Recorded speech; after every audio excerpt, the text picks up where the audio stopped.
గరి గమ గమ పద మమ పప్ప సరి గరి గమ గమ పద మమ ప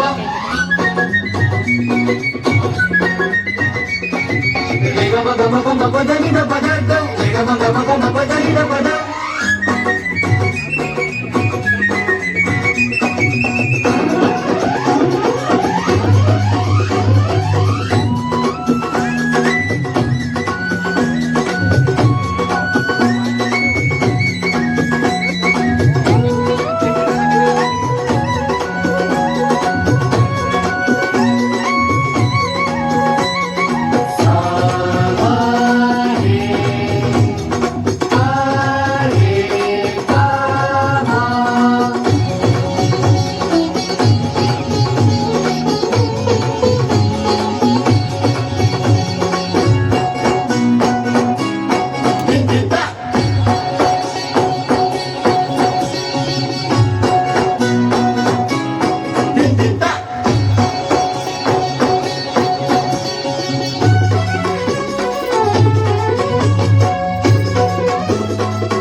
विश्वनाथ गंगे हर हर महादेव शंभो काशी विश्वनाथ गंगे काशी विश्वनाथ गंगे काशी विश्वनाथ गंगे काशी विश्वनाथ गंगे काशी विश्वनाथ गंगे हर हर महादेव शंभो काशी विश्वनाथ गंगे हर हर महादेव शंभो काशी विश्वनाथ गंगे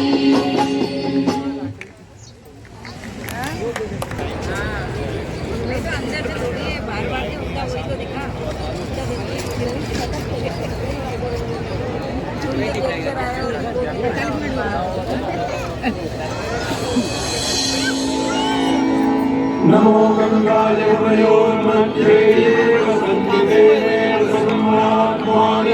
जीवितं वर्धयन्ति नमो गंगाय यमुनयोर्मुनिभ्यश्च नमो नमो गंगाय यमुनयोर्मुनिभ्यश्च नमः ओम शांति शांति शांति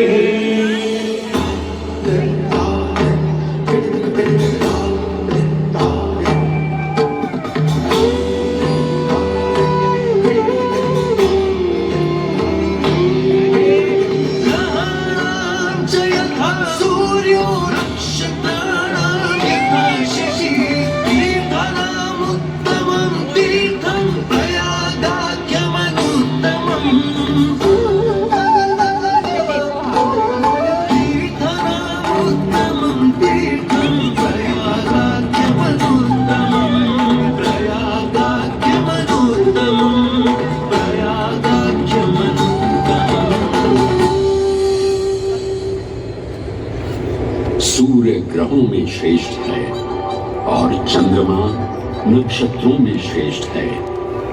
उसी प्रकार प्रयाग सभी तीर्थों में सर्वश्रेष्ठ है। पद्म पुराण में वर्णित ये श्लोक जिस तरह प्रयाग की विशेषता को दर्शाता है, उसी तरह इस पावन क्षेत्र का गुणगान करने वाली अनेक पौराणिक कथाएं, किंवदंतियां एवं कहानियां आज भी जनमानस में प्रचलित हैं।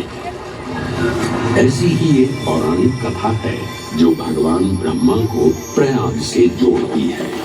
मान्यताओं के अनुसार भगवान ब्रह्मा को यज्ञ करने हेतु एक दिव्य स्थान की आवश्यकता थी, जिसके चयन को लेकर वे बड़ी ही दुविधा में थे। अपनी दुविधा के निवारण हेतु भगवान ब्रह्मा नागों के देवता महाराज शेषनाग के यहाँ पहुंचे और उनसे कहा, हे आदिशेष, मैं यज्ञ करने हेतु इस सृष्टि में एक ऐसा स्थान ढूंढ रहा हूँ जो दिव्यता और पवित्रता की दृष्टि से सर्वोत्तम हो। क्या आप मुझे ऐसा कोई उपयुक्त स्थान बता सकते हैं जो सभी तीर्थों में सर्वश्रेष्ठ हो? जगत रचयिता को मेरा प्रणाम। भगवान, मैं धन्य हूं कि आपने मुझे इस योग्य समझा। क्यों ना आप स्वयं ही सभी पवित्र स्थानों का मूल्यांकन करें? ऐसा कीजिए, आप तुला के एक पलड़े पर सप्तपुरियों को रखिए और दूसरे पलड़े पर भगवान विष्णु के स्थायी निवास प्रयाग को रखिए, जिसका भार सबसे अधिक आए। मेरे विचार में वही सर्वश्रेष्ठ तीर्थ होगा। इस मूल्यांकन के परिणाम स्वरूप प्रयाग का पलड़ा ही भारी रहा। इस तरह प्रयाग की प्रधानता सिद्ध हुई और तभी से इसे तीर्थों का राजा कहा जाने लगा। आज भी ऐसी मान्यता है कि भगवान ब्रह्मा ने गंगा नदी के पश्चिमी तट पर 10 अश्वमेध यज्ञ संपन्न किए थे। आज उस स्थान को हम दशाश्वमेध घाट के नाम से जानते हैं। भगवान ब्रह्मा के अलावा इंद्रदेव, वरुण देव एवं सोमदेव ने भी प्रयाग क्षेत्र में ही भगवान विष्णु की आराधना करने हेतु यज्ञ किए थे, जिससे उन्हें भी श्री हरि का आशीर्वाद प्राप्त हुआ। प्रयाग शब्द में प्र का अर्थ है प्रकृष्ट और याग का अर्थ होता है यज्ञ। इसीलिए इन दो शब्दों से बना प्रयाग सबसे पवित्र स्थान माना जाता है।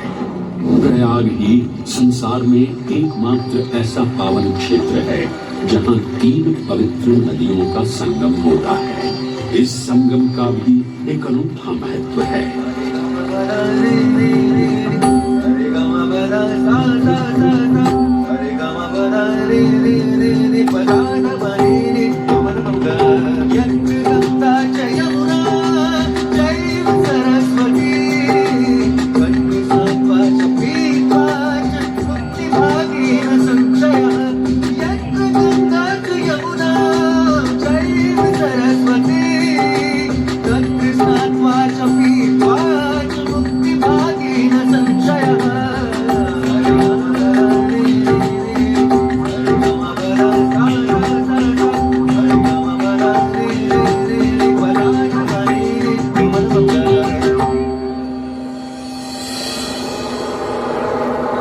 प्रयाग में गंगा, यमुना और सरस्वती जैसी 3 सबसे पवित्र और पूजनीय नदियों का दिव्य संगम होता है। इन नदियों के संगम में स्नान करने एवं संगम का जल ग्रहण करने से मनुष्य मुक्ति का अधिकारी बन जाता है और इसमें किंचित भी संदेह नहीं है। ब्रह्म पुराण में ब्रह्मा जी भी कहते हैं कि प्रयाग में सरस्वती जी अदृश्य रूप में आकर गंगा जी से मिलती हैं। इसलिए इस क्षेत्र को सरस्वती तीर्थ संगम भी कहा गया है। सरस्वती नदी के अदृश्य रूप से मिलने के पीछे भी एक पौराणिक कथा सुनने को मिलती है। ऐसा माना जाता है कि बद्रीनाथ क्षेत्र की गुफाओं में जब वेद व्यास जी भगवान गणेश को महाभारत की कथा सुना रहे थे, तब उस क्षण सरस्वती जी हिम शिखरों से टकराते हुए अपना मार्ग बनाती हुई बड़ी ही तीव्र गति से बह रही थी। सरस्वती नदी के इस तेज बहाव से उत्पन्न होने वाली तेज ध्वनि वेद व्यास जी का ध्यान भंग कर रही थी। इसलिए महर्षि वेद व्यास जी ने सरस्वती जी से वेग और ध्वनि को कम करने का आग्रह किया, परंतु उनके अनुरोध उपरांत भी जब सरस्वती नदी के वेग एवं ध्वनि में कोई कमी नहीं हुई तो उन्होंने क्रोधित होकर सरस्वती जी को श्राप दे दिया और कहा कि वे अब धरती के भीतर यानी कि पाताल लोक में रहेंगी। तब से ये माना जाता है कि हिम शिखरों से उद्गमित हुई सरस्वती नदी उत्तराखंड के माना गांव से आगे अपने अदृश्य रूप में प्रवाहित होती है। आगे चलकर यही अदृश्य रूपी मां सरस्वती प्रयागराज में गंगा एवं यमुना नदी से मिलकर त्रिवेणी संगम को पूर्ण करती है। ये प्रयाग नगरी पवित्रता का उद्गम है, जिसके अंश हमें वेदों एवं पुराणों में भी मिलते हैं, जिनमें वर्णित है सुरों असुरों द्वारा हुआ समुद्र मंथन।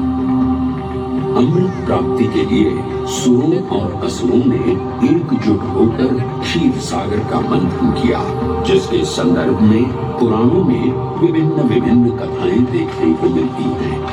उन्हीं कथाओं में एक कथा महर्षि दुर्वासा और इंद्रदेव से संबंधित है। इस कथा के अनुसार ऋषि दुर्वासा ने इंद्रदेव से प्रसन्न हो उन्हें पारिजात पुष्पों की एक दिव्य माला भेंट की, जिसे इंद्रदेव ने साधारण पुष्पों की माला समझ स्वयं धारण न कर उसे अपने वाहक गजराज ऐरावत के मस्तक पर रख दिया। पल भर में गजराज ने वो माला धरा पर गिरा उसे अपने पैरों तले रौंद दिया। ऋषि दुर्वासा से ये अपमान सहन न हुआ और उसी क्षण क्रोधित हो उन्होंने इंद्रदेव को श्राप दे दिया। हे अहंकारी इंद्र, तेरा इतना दुस्साहस कि तूने मेरा अपमान किया। जिस वैभव एवं शौर्य पर तू इतरा रहा है, क्षण भर में ही तेरा ये वैभव, प्रतिष्ठा, शक्तियां सब नष्ट हो जाएंगी। अत्रि पुत्र दुर्वासा समस्त देवगणों को श्रीहीन होने का श्राप देता हूं।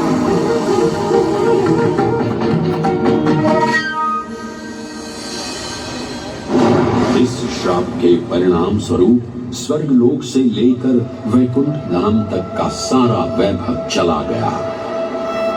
जहां स्वर्गलोक में सभी देवता अपना वैभव एवं शक्तियां खो चुके थे, वहीं वैकुंठ धाम में मां लक्ष्मी भी क्षीर सागर की गहराइयों में चली गई। उनके जाते ही सृष्टि का संतुलन बिगड़ने लगा एवं असुर राजा बलि ने तीनों लोक अपने अधीन कर लिए।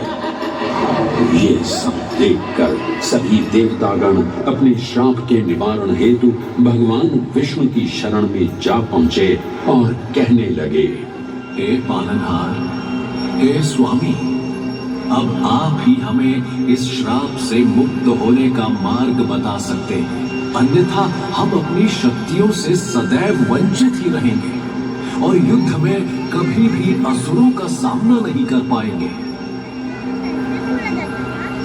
हे देवराज, ऋषि दुर्वासा के श्राप से सभी देवतागण जीवन मृत्यु के काल चक्र में बंध चुके हैं। इस काल चक्र एवं श्राप से मुक्त होने के लिए अब केवल एक ही मार्ग शेष है और वो है समुद्र मंथन। इस समुद्र मंथन से निकलने वाले रत्न ही आपके खोए हुए यश, वैभव और कीर्ति को पुनः स्थापित करेंगे। परंतु आपको इस मंथन के लिए असुरों के बल की भी आवश्यकता होगी, क्योंकि उनके बिना यह समुद्र मंथन संभव नहीं है। जैसी आपकी आज्ञा प्रभु। हम असुरों के साथ समुद्र मंथन करने के लिए तैयार हैं। देवताओं और असुरों ने एक मत होकर क्षीर सागर का मंथन करना स्वीकार किया। जहां मंदार पर्वत मथनी के रूप में आए तो वहीं वासुकी नाग को नेति की भूमिका मिली।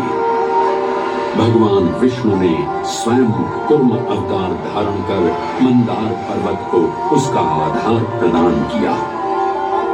क्षीर सागर को मथना शुरू किया गया और 14 रत्नों में सबसे पहले हलाहल विष उत्पन्न हुआ। उस विष के प्रभाव को कोई भी देवता या असुर सहन करने में समर्थ नहीं थे। इस कालकूट विष से सृष्टि का विनाश हो सकता था। इसीलिए इस आपदा से बचाने स्वयं देवों के देव महादेव प्रकट हुए और उन्होंने इस विष का पान किया। ये सब देख मां पार्वती ने विष को भगवान शिव के कंठ तक ही रोक दिया। इस कालकूट विष के प्रभाव से महादेव का कंठ नीला पड़ गया और तभी से उन्हें नीलकंठ के नाम से भी जाना जाने लगा।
हलाहल के पश्चात समुद्र की गहराइयों से मां लक्ष्मी का आगमन हुआ, जिन्हें भगवान विष्णु ने वर्ण करके अपनी अर्धांगिनी बना लिया।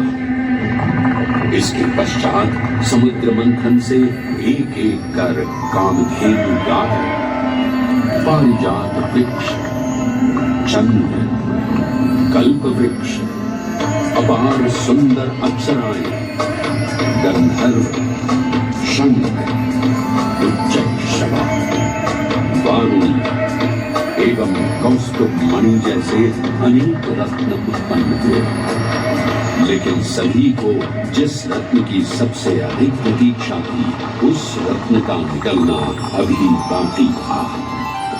अंततः आयुर्वेद के देव धन्वंतरी अपने हाथ में अमृत कुंभ लिए प्रकट हुए। अमृत कुंभ पाने की लालसा में सुरों और असुरों के मध्य एक घमासान युद्ध आरंभ हो गया। इसी युद्ध के दौरान स्वरभानु नाम का एक असुर अमृत कुंभ को अपने अधीन कर पाताल लोक की ओर चल गया। तब अमृत कलश को वापस पाने हेतु देवतागण अपने आराध्य भगवान विष्णु का स्मरण करने लगे। तदोपरांत भगवान विष्णु एक सुंदर अप्सरा मोहिनी का रूप धारण कर पाताल लोक पहुंचे, जिसे देख सभी असुर सम्मोहित होने लगे।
आई है, इसने तो मेरा मन ही मोह लिया। इसे तो मैं ही लेकर रहूंगा। इस सुंदर अप्सरा ने तो हम सबको सम्मोहित कर लिया है। हे सुंदरी, तुम कौन हो और यहाँ क्यों आई हो? हे असुरराज, मैं मोहिनी हूँ और आप ये समझ लीजिए कि मैं आप ही की सहायता हेतु यहाँ पर आई हूँ। हमारी सहायता हेतु? परंतु वो कैसे सुंदरी? मैं आपको ये ज्ञात कराने आई हूँ कि अमृत की असली शक्ति और गुण तो कलश के तल में विद्यमान है, जबकि ऊपर तो केवल जल मात्र है, जिसके ग्रहण करने से ज्यादा कोई लाभ न होगा। आप सभी इस अमृत को देवताओं के साथ बांट लीजिए। आखिर आप सभी ऋषि कश्यप के ही तो पुत्र हैं। देवताओं के साथ अमृत बांटने से एक तो आपका वैभव बढ़ेगा और दूसरा जो अमृत का फलदायक भाग है उसे आप ही ग्रहण कर सकेंगे। हे मनमोहिनी, तुम सत्य ही कह रही हो, परंतु अगर हमने ये अमृत कलश देवताओं को दे दिया तो क्या पता वे सारा अमृत स्वयं ही ग्रहण कर लें और हम सभी असुर इससे वंचित ही रह जाएं। आप निश्चिंत रहिए, ऐसा कदापि नहीं होगा। मैं स्वयं ही सभी सुरों और असुरों को अमृत पान करवाऊंगी और साथ ही साथ ये सुनिश्चित भी करूंगी कि अमृत का फलदायक भाग आप सभी को ही प्राप्त हो। बस फिर क्या था, भगवान विष्णु की अपरंपार लीला आरंभ हुई। जहां एक ओर सभी देवतागण विराजे तो वहीं दूसरी ओर सभी असुर। मोहिनी रूप धारण भगवान विष्णु एक एक कर सभी देवताओं को अमृत पान करवाने लगे, जिससे वे पुनः अपनी शक्तियां प्राप्त कर सकें। परंतु स्वरभानु नाम का असुर जल्द ही भगवान विष्णु की ये चालाकी भांप गया और चुपचाप देवता वेश धारण कर उन्हीं के बीच में जाकर विराजमान हो गया। तब जैसे ही मोहिनी स्वरभानु को अमृतपान कराने हेतु अग्रसर हुई, ठीक उसी क्षण सूर्य एवं चंद्रमा स्वरभानु का असली रूप पहचान गए। ये ज्ञात होते ही भगवान विष्णु अपने मूल रूप में परिवर्तित हो गए और अपने सुदर्शन चक्र से स्वरभानु का सिर रक्त से अलग कर दिया। परंतु तब तक अमृत की 2 बूंदें स्वरभानु के कंठ से उतर चुकी थी, जिसके चलते वो अमरत्व प्राप्त कर चुका था। इस तरह स्वरभानु के कटे हुए सिर के भाग को राहु का नाम मिला और धड़ को केतु के नाम से जाना जाने लगा। माना जाता है कि प्रतिशोध की ज्वाला में ज्वलित राहु एवं केतु सूर्य एवं चंद्रमा पर ग्रहण लगाते हैं। इस प्रकार सूर्य और चंद्र पर ग्रहण लगना राहु और केतु का प्रतिशोध माना जाता है। भगवान विष्णु की ये लीला देख सभी असुर अचंभित हो उठे। इससे पहले कि वे कोई प्रतिक्रिया दे पाते, भगवान विष्णु के वाहन पक्षीराज गरुड़ ने शीघ्रता से अमृत कलश को उठा लिया और अपने साथ लेकर स्वर्गलोक की ओर उड़ चले। कहते हैं पक्षीराज की इस यात्रा के दौरान पृथ्वी पर 4 जगह अमृत की कुछ बूंदें छलक कर गिर पड़ी थी और इन बूंदों से उन नगरों की नदियों के पानी में अमृत जैसे गुण आ गए थे। वे 4 स्थान हरिद्वार, प्रयाग, उज्जैन एवं नासिक है और यही कारण है कि इन 4 नगरों में कुंभ का पर्व मनाया जाता है। ऐसी भी मान्यता है कि एक दिव्य दिवस एक सांसारिक वर्ष के बराबर होता है और पक्षीराज गरुड़ की यात्रा में 12 दिन लगे थे। इसीलिए हर 12वें वर्ष में कुंभ पर्व मनाया जाता है।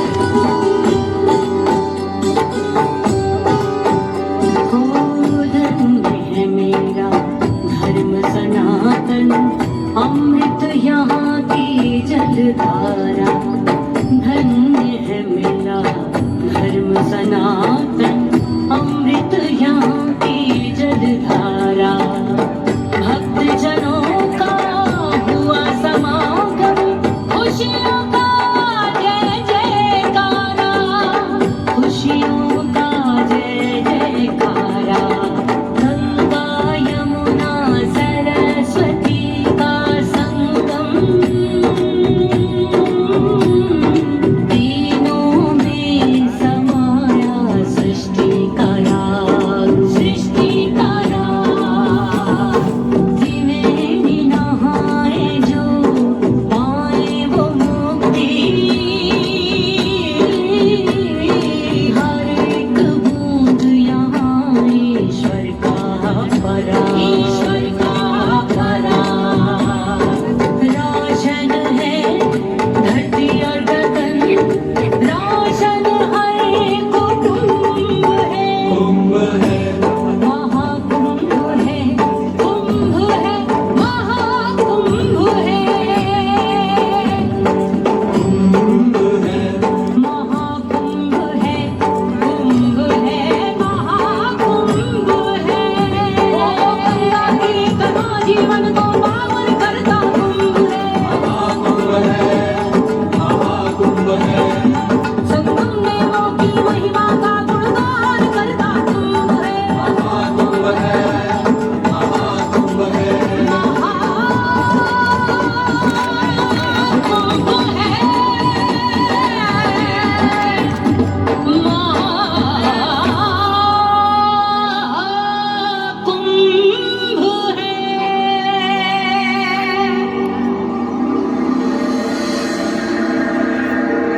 ग्रहों के अनूठे संरेखण से सुनिश्चित होता ये कुंभ महापर्व प्रयाग की भूमि पर उसी नक्षत्र में आयोजित होता है जिस नक्षत्र में यहाँ अमृत की बूंदें गिरी थी।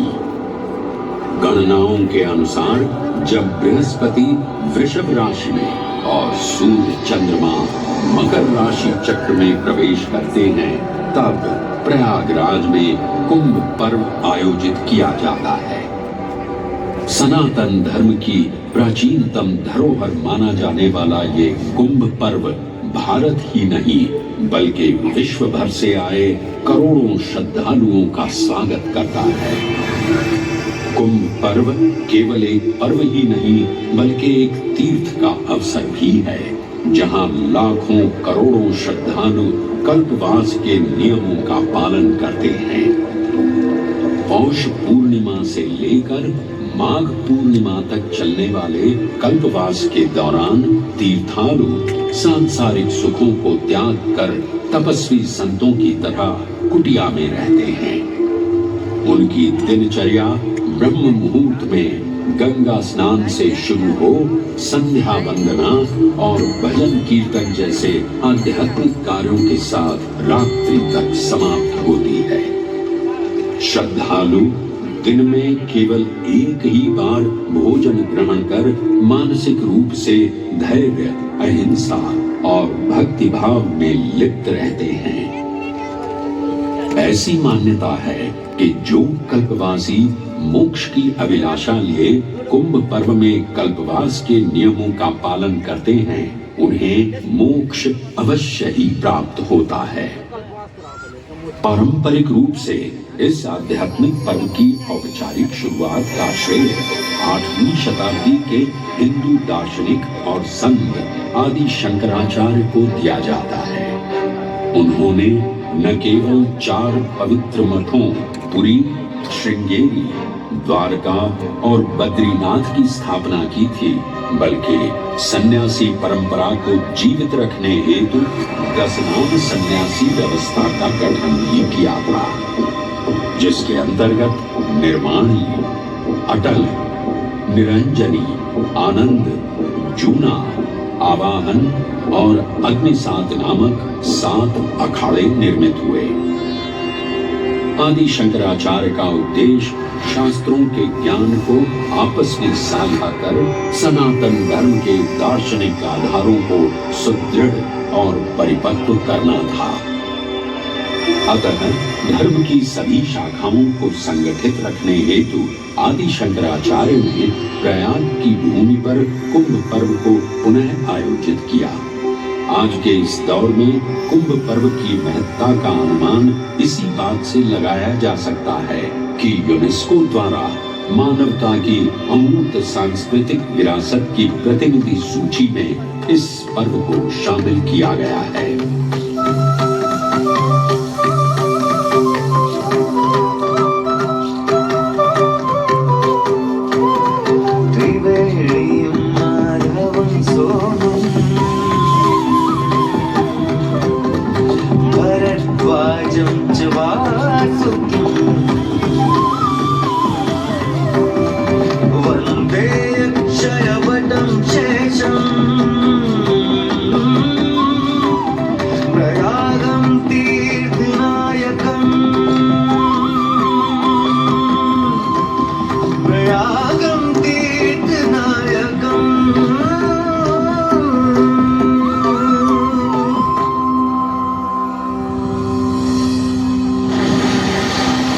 त्रिवेणी, माधव, सोम, भरद्वाज, वासुकी, अक्षयवट और शेषनाग, प्रयाग के इन 7 तीर्थ नायकों की हम वंदना करते हैं।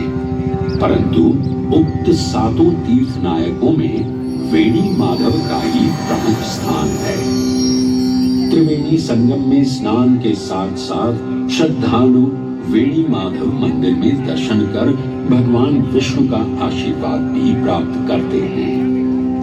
मान्यताओं के अनुसार वेणी माधव इलाहाबाद किले के परिसर में स्थित पातालपुरी मंदिर में एक पवित्र अक्षयवट वृक्ष के पत्तों पर एक बालक के रूप में विश्राम करते हैं।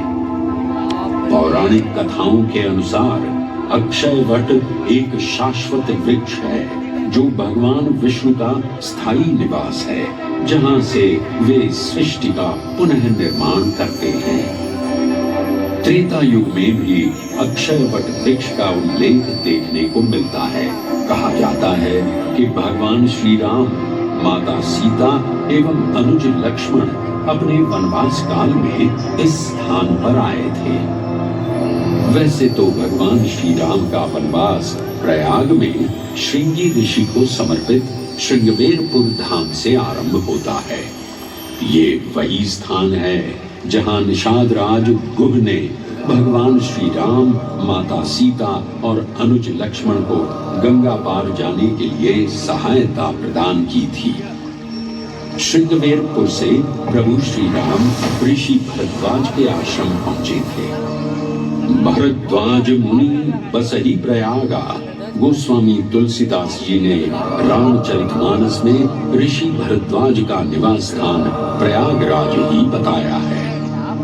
ऋषि भरद्वाज से त्रिवेणी संगम की महिमा सुन प्रभु श्री राम, माता सीता और अनुज लक्ष्मण त्रिवेणी संगम में स्नान कर तीनों नदियों का आशीर्वाद प्राप्त करते हैं।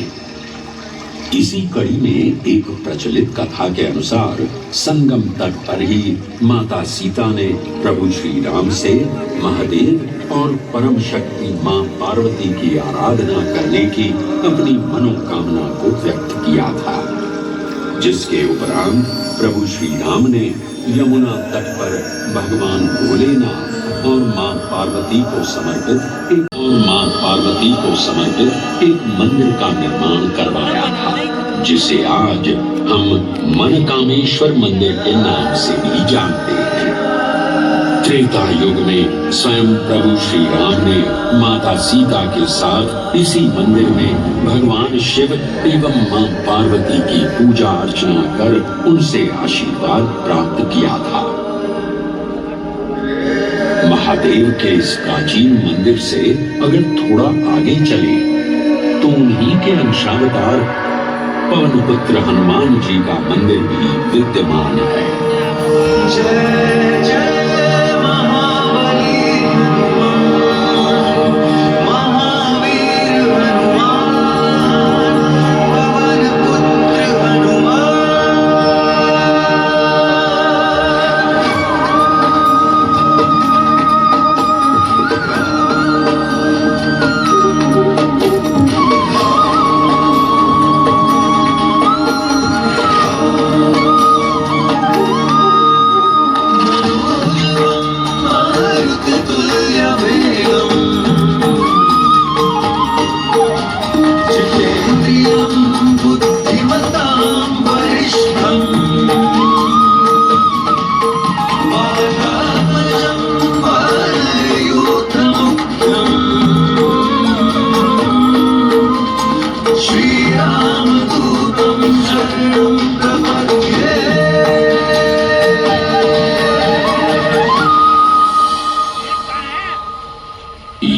एक ऐसा अनूठा मंदिर है जहां हनुमान जी लेटे हुए दिखाई देते हैं। प्रचलित कथाओं की माने तो हनुमान जी के आदेशानुसार बाघंबरी बाबा को इस तट पर उत्खनन करते समय हनुमान जी की एक दिव्य मूर्ति प्राप्त हुई थी, जिसके फलस्वरूप आज यहाँ बड़े हनुमान जी का मंदिर विद्यमान है। इस चमत्कार से विस्मयाभिभूत हुए बाबा बाघंबरी ने हनुमान जी की सेवा में अपना जीवन समर्पित कर दिया। आज भी इस मंदिर की देखरेख का कार्यभार बाघंबरी गद्दी ने ही संभाल रखा है। पुराणों एवं अनेक धार्मिक ग्रंथों में वर्णित प्रयाग क्षेत्र के कौशाम्बी का उल्लेख देखने को मिलता है। कौशाम्बी प्राचीन भारतीय वत्स महाजनपद की राजधानी थी। गौतम बुद्ध ने अपने तपस्वी जीवन के 6ठे और 9वें वर्ष यहीं बिताए और अपने अनुयायियों को कई महत्वपूर्ण धर्मोपदेश भी दिए। बौद्ध धर्म से अगर जैन परंपरा की ओर चले तो ऐसी मान्यताएं आज भी प्रचलित हैं कि प्राचीन तीर्थंकर ऋषभदेव ने भी वत्स देश में ही ज्ञान प्राप्त किया था। इसके अलावा 6ठे जैन तीर्थंकर पद्म प्रभु का जन्म इक्ष्वाकु वंश में राजा श्रीधर और रानी सुसीमा देवी के घर कौशाम्बी में ही हुआ था। यहाँ तक कि मगध सम्राट अशोक ने भी अपनी शाही देखभाल के लिए इसे अपनी उपराजधानी बनाया था।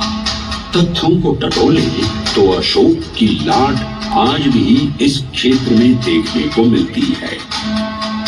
धार्मिक विविधता से परिपूर्ण प्रयाग क्षेत्र एक ऐसा अनूठा क्षेत्र है जहाँ ज्ञान का प्रकाश फैलाने सिख गुरु भी पधारे हैं।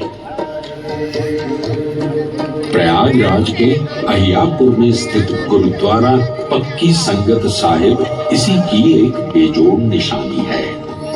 माना जाता है कि श्री गुरु तेग बहादुर जी अपनी यात्रा के दौरान 6 महीने इसी स्थान पर रुके थे। यहाँ वे प्रार्थना और ध्यान करते थे, इसलिए इसे तप स्थान भी कहा गया है। ये कहना गलत नहीं होगा कि त्रिवेणी संगम के तट पर गुरुओं और संतों की शिक्षाओं का अनोखा समावेश है। ये गुरुद्वारा पक्की संगत साहिब इलाहाबाद या इलाहाबाद के नाम से कुछ समय के लिए चर्चित ये प्रयागराज आज भी जीवंत है।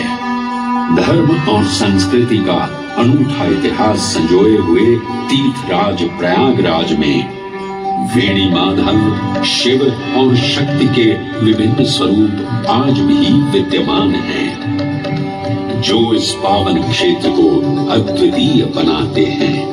प्रयागराज की इतनी विशाल पृष्ठभूमि समझने के बाद लगता है कि ये कहना कभी गलत नहीं होगा कि प्रयागराज सिर्फ एक शहर नहीं बल्कि अपने अंदर दैवीयता, विविधता और धार्मिकता को संजोए हमारा पूर्ण गौरवशाली इतिहास है।